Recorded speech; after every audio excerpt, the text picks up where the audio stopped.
Hi, this is Daryl Meyer from Keller, Texas. Today is Wednesday, August 18th, 2010. A lot of talk about this Bushehr nuclear plant in Iran that will go live this Friday. Let's look at some of the things happening with that. This first story out of IsraelNationalNews.com. Headline says Iran denies Bushehr activation will enable atomic weapon.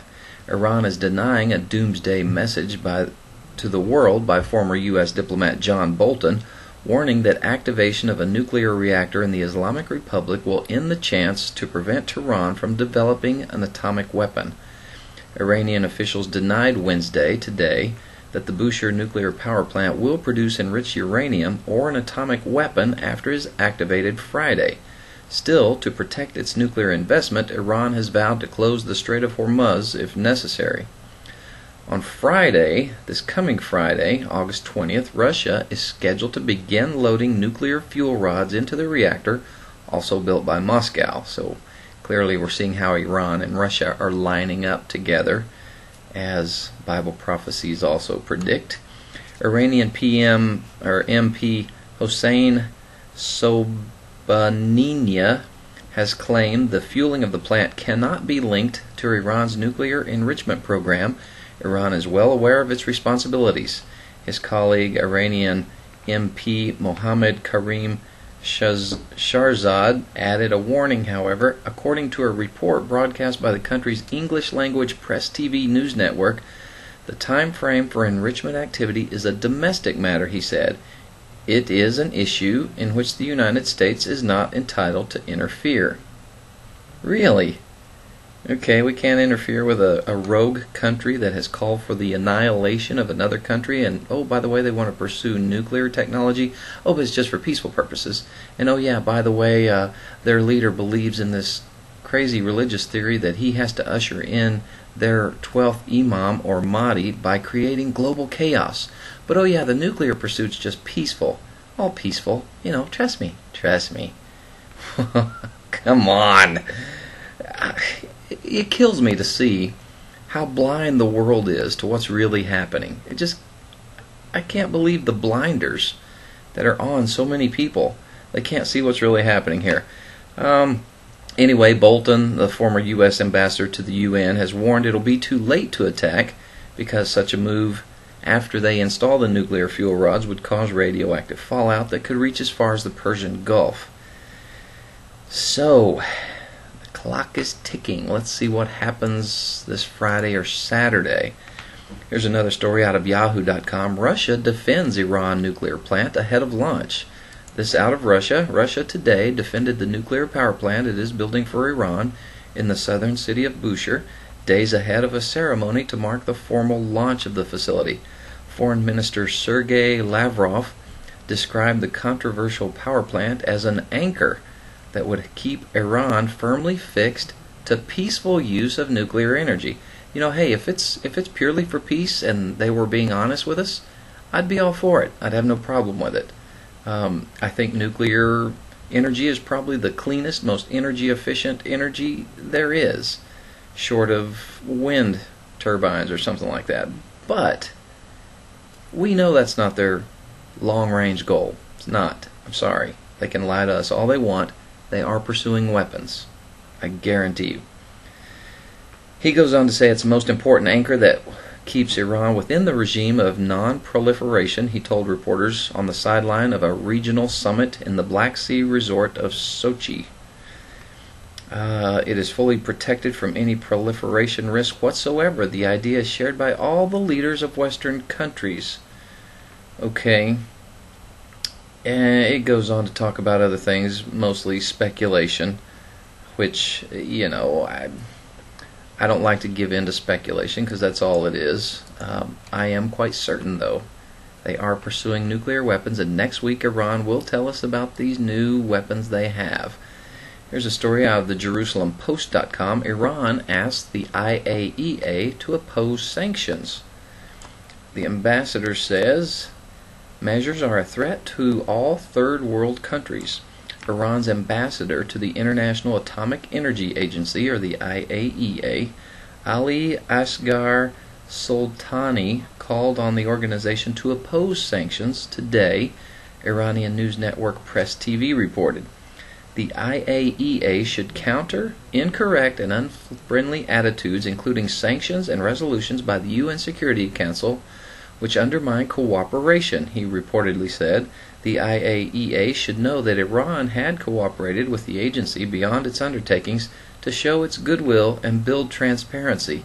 Oh yeah, the IAEA, those guys you kicked out of your nuclear sites so they couldn't do a full investigation.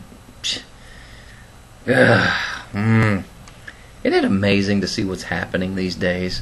I mean, so much is going on, yet people are more concerned with Tiger Woods' golf game he shot last week. Ugh, please. What could be more important than Tiger Woods' golf game? I am not hating on Tiger Woods. Don't get me wrong. Yeah, even though I think golf is one of the most boring games you could possibly watch on television. Just saying, I don't play golf. Just so you know that. Anyway, here's a story out of New York Daily News, nydailynews.com. Nancy Pelosi, just her name makes me laugh, sorry. House Speaker wants investigation into Ground Zero mosque opposition funding. Nancy Pelosi wants some answers. The House Speaker is calling for an investigation into groups protesting the building of the Ground Zero mosque. There is a concerted effort to make this a political issue by some, she told San Francisco KCBS Radio yesterday. Pelosi added that she joins those who have called for looking into how is this opposition to the mosque being funded. Many Republicans have said that they are against the building of the mosque and have demanded Democratic candidates and incumbents to publicly choose a side. The GOP said it will keep hammering the issue in a drive to take back Congress. It's important to voters right now, Tori Mazzola, spokesman for the National Congressional Republican Committee, said. Pelosi is one of few House Democrats to make a statement on the mosque.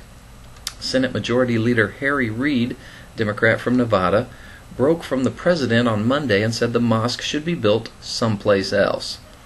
The move occurred shortly after his Republican opponent Sharon Angle asked where he stood.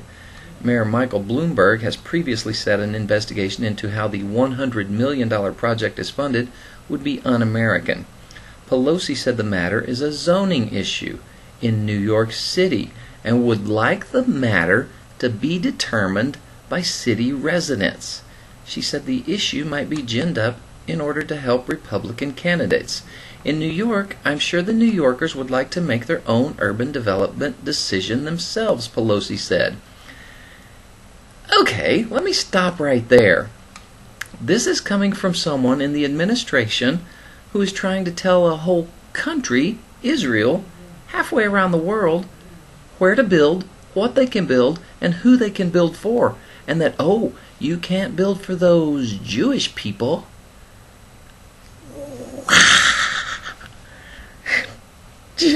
Just drives me nuts. The double standards and the political correctness in government are just absolutely absurd. You know what I think we should do this November? Let's get rid of everyone in the House, everyone in the Senate, and in 2 years get rid of everyone in the White House. Let's start over with people that are not going to be doing what they're doing in the government now. You know, this government was started to be the government of the people, by the people, and for the people. It's not that any longer. We have now what is government for the government. They're in it for themselves. What other group of people in this country can make a vote to raise their own pay?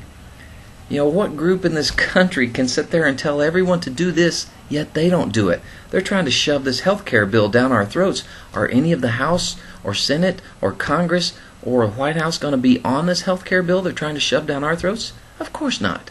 They're going to have the greatest health care in the world. They're going to have a retirement package that will pay them exactly what they're making now, yet they won't be working. So they're going to make the same income and be retired. How many of us are going to do that? I'm in real estate. I've got no retirement.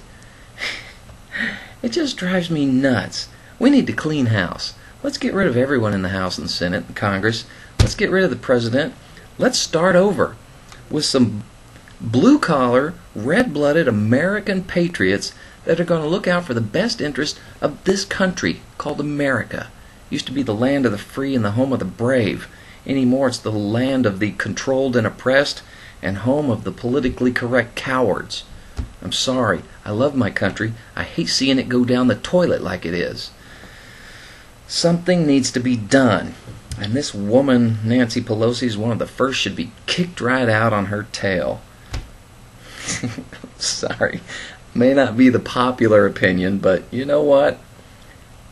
I speak what I feel. And I think a lot of you out there probably feel the same way too. We need to make some changes in this country. Here's a good story out of Bushehr, Central Israel oil discovery. They discovered 1.5 billion barrels.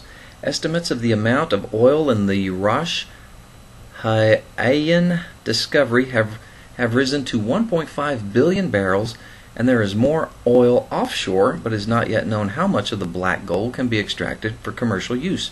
This new estimate, along with the gas and oil finds off the Mediterranean coast, raised the likelihood that Israel will be self-sufficient for energy for the next 3 decades and even become an exporter of gas. The amount of oil at this new find represents a tiny percentage of Israel's oil consumption, but development is continuing in the area as well as in the Dead Sea. Okay, so, I really think this oil and gas could be the hook in the jaw spoken of in Ezekiel that causes Russia and Iran to invade this country. Just my thought. Yeah, I could be totally wrong, and could be something else, who knows. But this is going to change the game. Okay, Israel is going to be one of the richest countries in the world. They're going to have their own oil and gas, so much so that they will export it to people in Europe. That is going to be causing Russia to lose money because it currently exports oil and gas to Europe. Something to think about. Okay, in Psalm 19, verse 7, I've been in Psalm all this week. I love Psalms. Everyone should read it. Proverbs should be rules to live by. But in Psalm 19, verse 7, it says, "The law of the Lord is perfect, converting the soul." Now, when you start reading Psalm 19, it's one of the most interesting psalms in the Bible. It begins by describing the grandeur and the glory of God's creation in the first 6 verses. Our eyes are drawn toward the handiwork of the heavens, the splendor of the sun, toward things above and beyond our ability to even fathom. And then, without warning, the psalm switches gears and goes into a discourse on, of all things, the law of the Lord. Now, doesn't that seem just somewhat anticlimactic?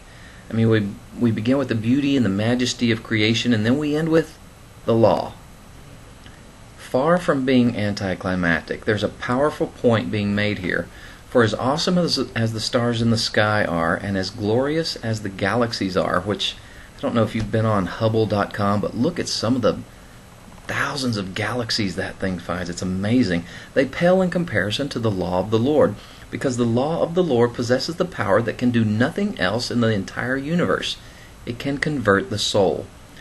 The natural created order gets our attention, it opens our eyes, but it's the law, or the Word of God, that informs and transforms our heart. It alone goes down deep inside to our heart and our spirit, where our deepest difficulties reside, where we aren't even able to discern what's wrong with us. It's here that the law of the Lord, the capstone of creation, goes to work in us in a way that saves us. Hebrews 4 verse 12 says, "For the word of God is living and powerful, and sharper than any two-edged sword, piercing even to the division of soul and spirit, and of joints and marrow, and is a discerner of the thoughts and intents of the heart." Let's go to Deuteronomy 30 verse 14. "But the word is very near you, in your mouth and in your heart, that you may do it." How about Psalm 119 verse 11? That says, "Your word I have hidden in my heart, that I might not sin against you." And let me read from James 1, 21 and 22. Therefore, lay aside all filthiness and overflow of wickedness, and receive with meekness the implanted word which is able to save your soul. Be a doer of the word, not a hearer only. God bless you. Hope to see you again tomorrow.